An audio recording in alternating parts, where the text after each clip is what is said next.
Thank you very much. We have a real treat for you this afternoon.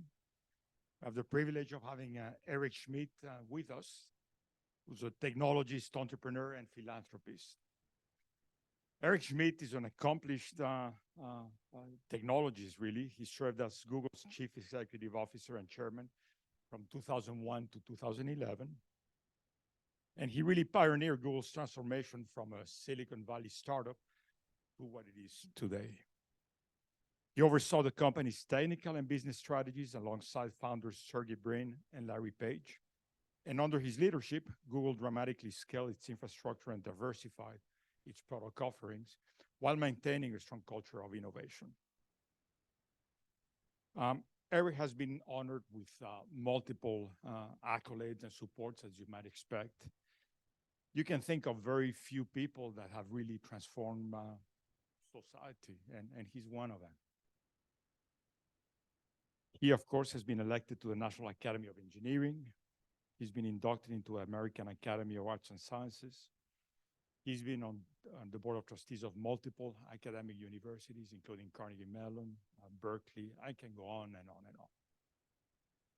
I don't want to waste any more time blabbing about. We have him here.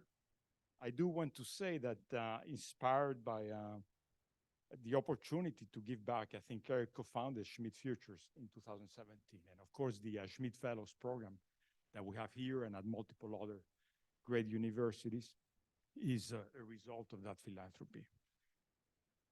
I'll say one more thing. Eric holds a bachelor degree in electrical engineering, like many of you in the room, from Princeton University, and a PhD in computer science from the University of California at Berkeley. Eric, it's a privilege to have you here. Thank you for joining us. And David, the floor is yours.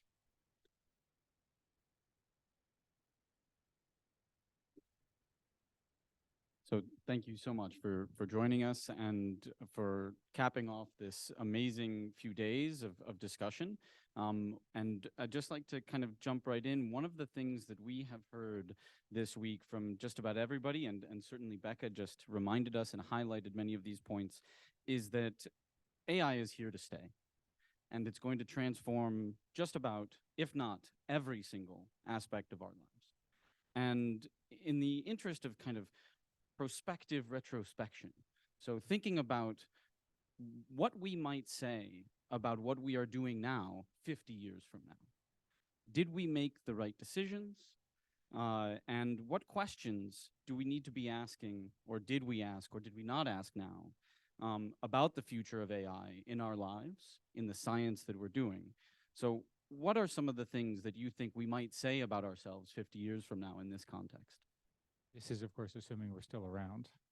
That is it. There are always assumptions. David, thank you for having me. Thank you for Tom and Margot for putting this together at the university with Caltech. Stu Feldman is with me. He's been my collaborator for 4 decades and is far better at this stuff than I am.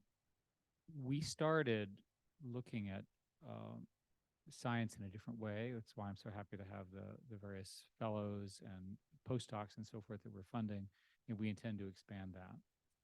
I'll answer your question just in a sec, but the most important thing, I think, is that when a new tool shows up, do people use it or not? And I have a pretty simple model that it happens with graduate students. So when we started looking at this 5 or 6 years ago, there was sort of it's not that powerful a tool, it's not that interesting, the sort of typical, we're smart, you're not kind of attitude. And I think what's happened is that the graduate students who are coming through, either yourselves as graduate students when you were, or postdocs, are in fact now having these extraordinary gains using this. And that's the thing that is so exciting to me. And whether it's relatively straightforward, classical AI techniques, more complicated things like diffusion models, all of this, and we can talk about this at some length. And I can speculate, I think, where that will go. We'll get there. And also what's most interesting. So that's sort of the preamble. Kissinger and I wrote a book about the future, which tried to answer this question. And a lot of this depends, the general question you asked, on how you think the experience that we have in information as humans changes because of AI. And it's always best to use really negative examples because that's what people remember. But the ability, for example, to have an AI tutor and an AI doctor will improve a lot of billions of people. Now, we are all privileged enough to have been surrounded by great medical care, great books, great professors, great institutions.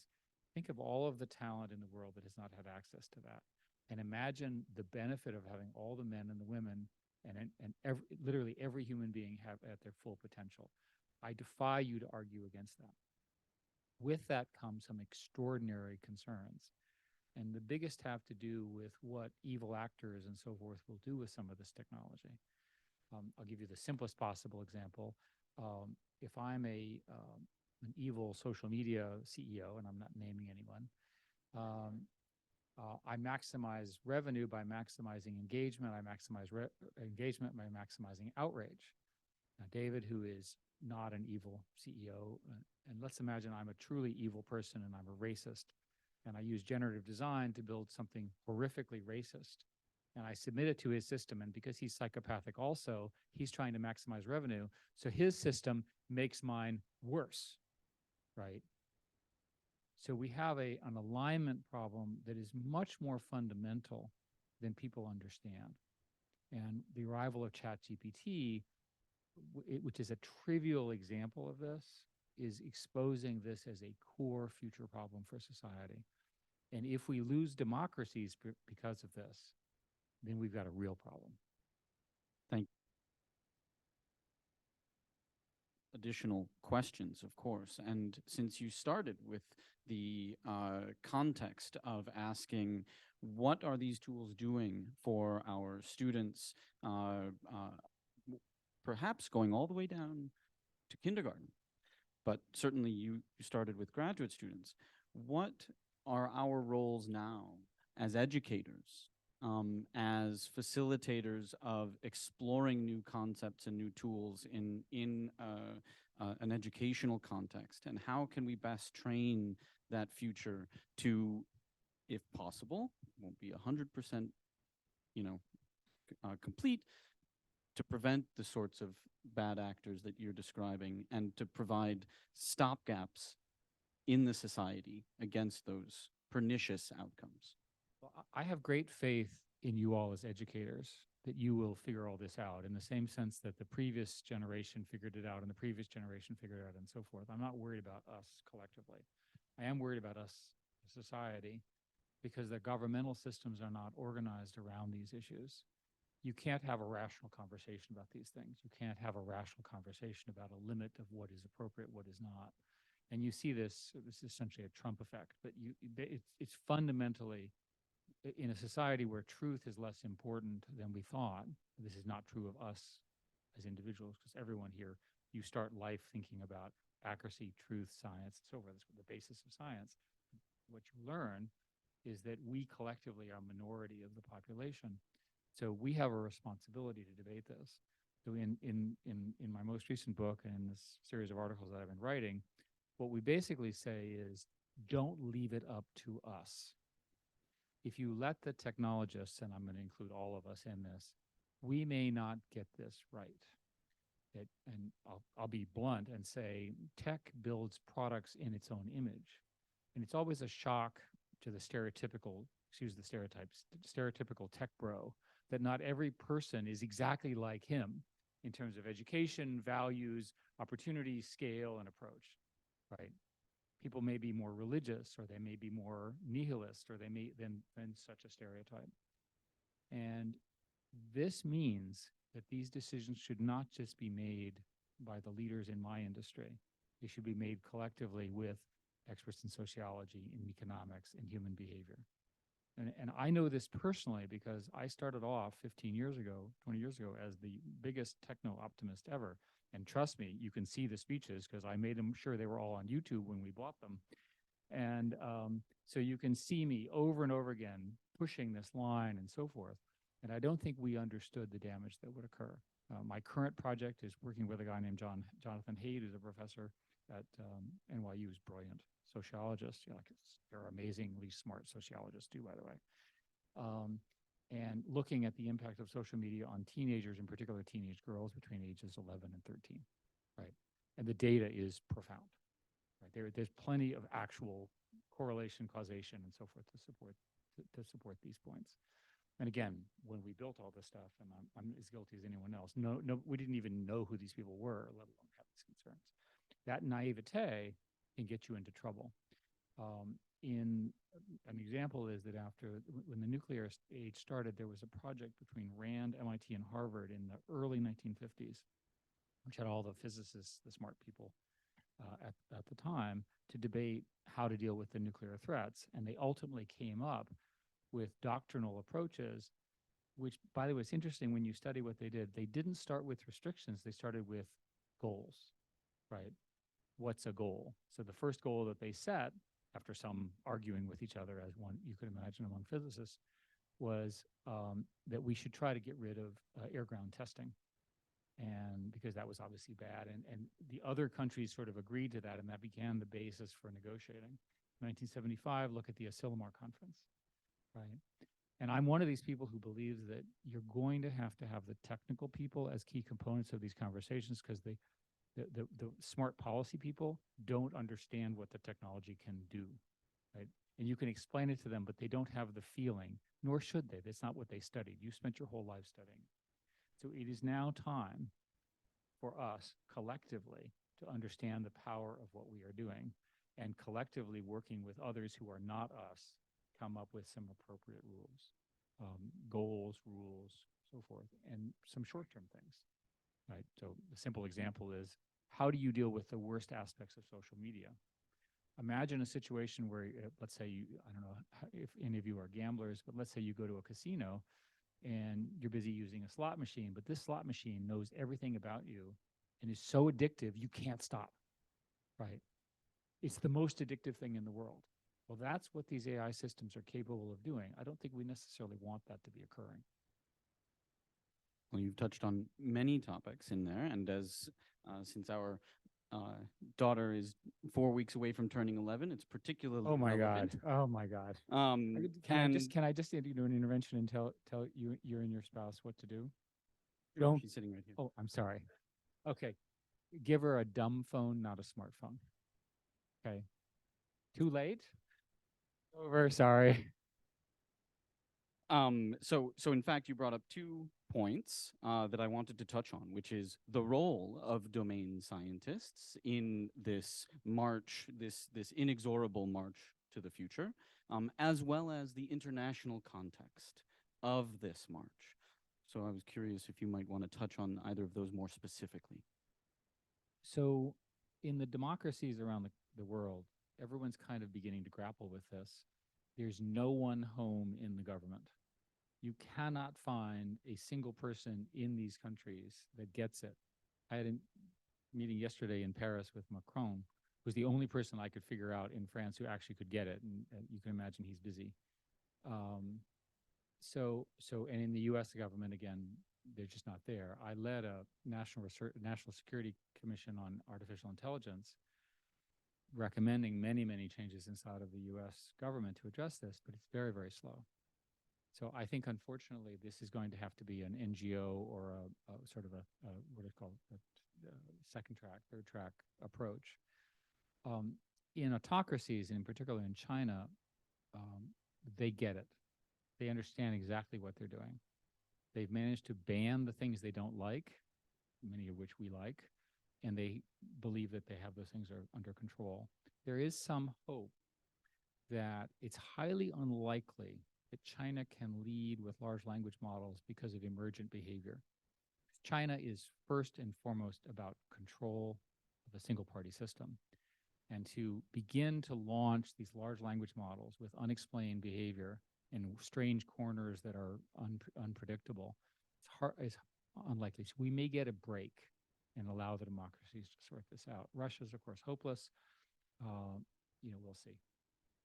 Okay, that's interesting and horrifying at the same time. So speaking of large language models, one of the things that we've been talking about, I think, has been the importance and the rise, something that Rick Stevens talked about quite a bit.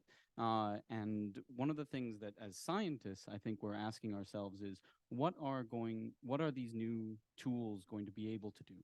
And I want to hypothesize that one of these large language models tells us what the nature of dark matter is, or what a cure for cancer is. And what are the trends that you see in terms of how to interpret the output of these large language models and what we might do with them, especially in a scientific context, but in any other context as well? I should start by saying that I believe physicists are the smartest people on the planet. So I'll say what I think you should be doing as a physicist. Okay? You and your wife. I assume that you spend all day thinking and that you go home frustrated. And then you go to have dinner and you go to sleep. And you wake up in the morning and then you think some more. That's what I think physicists do. Okay? I don't get that frustrated. So because you don't quite see it, it feels like you're right there. And so what I want is for you to have a physicist assistant that actually reads everything while you're sleeping and builds conjectures and in the morning you say, after you had coffee and whatever, you say, well, what should I work on today? And there's a set of very entertaining confluences. I think we're close to being able to do that. So if I look at the progress in science, I want to start with CLIMA, which is the Caltech project that we initially started working with. And basically, one way to understand, again, if I say this wrong, please correct me, that physics and math is so hard that you either don't know or you can't compute the answer, even though you know the formula computationally, you can't do it.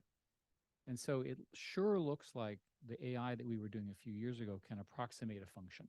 So we know what the actual calculation is, but we can't do it. But we can get a good enough approximation from input to output that that's workable for the science that we're doing. And Stu and I, with Nima and a number of other people, have worked in this in Caltech. And you'll have graduate students who will come in and say, well, there's this hard problem, and I got this breakthrough because I applied this insight from training. I think that's the first step. I think the second step is the use of AI to generate either synthetic data or answers that were hard to do. This is a classic example here is protein folding, which is a remarkable result, and in my view, worthy of a Nobel Prize, although no one asked me. I think the next question is, what can the large language models do to help you? Now, I had assumed that what you would do is to get my mythical physicist helper, while you're sleeping, that what you would do is you would take a reasonably sophisticated model and you would fine tune it about physics. And there's a lot of physics, and it would read all the physics, and it would understand math, and it would just be incredible. It's not obvious that that's the best approach. There's some evidence, and we don't know, that building the world's largest large language model may actually have emergent behavior that a fine-tuned approach won't provide because of the polymathic capabilities across the fields. So again, I'm going to revise my stereotype of you, David, as the world's best physicist who's frustrated. So you'll have some idea and you'll say to the large language model, can you try this for me? And it'll make a suggestion, and then you try that, and then let's say it doesn't work. Physics is hard. And then you'll say it didn't work, tell me why not, and so forth. And I think that's the more likely model. And the reason I'm emphasizing the emergent behavior is one of the greatest dangers and greatest benefits of these large language models is the emergent behavior. The computer scientists believe that as the models get larger, and remember that all this thing is doing is predicting the next word, next sentence, and next paragraph, that these behaviors appear at scale, right? And there are plenty of people who think that if you actually properly train the models, there's evidence that the current models are undertrained. This is the DeepMind result, that you're going to get stuff that you cannot imagine because it can see patterns across. I'll give you lots of examples. The most fun one is somebody drew a picture of a website on a napkin, took a picture of it, and generated the web page, right? How did it learn that? No one knows. So the negative is obvious. So I want to break into some country. So what I'll do is I get 1,000 bots, have each bot try every conceivable mechanism and then chain gang them in some series of things. I do want to add one more answer to this question about conjecture. There's not agreement on what AGI is in my field, but I'll give you a way of thinking about it. And this is as of this week's conversation, I'm speculating. The systems that I'm talking about have no memory. They are the dumbest things you've ever dealt with. And in fact, the way you chain gang the answer is you take the token window and you basically encode the previous answer into it. Well, the general term is prompt engineering, a field that did not exist 6 months ago. Shows you how new this is, and we don't really understand this. So if you wanted to write a book, you'd have it write the first book, the first chapter, and then you'd have to summarize the first chapter to get the second chapter. Then you have to summarize the first and second chapter to get the third chapter. Right? This sort of doesn't quite make sense. If memory can be added to these models, and there are people working on this, multi-stage levels, and they can begin to be programmed to be diverse, you may get interesting emergent behavior that is not obvious that humans would have generated. That's a big deal. Because then all of a sudden you wake up in the morning and go like, holy crap, right? There's this concordance that no one has ever suggested. And if I work on it fast enough, I can publish it ahead of everyone else who was sleeping at the same time. So partially implicit, partially explicit in what you've said actually touches on a question that has come up a few times in the past 3 days.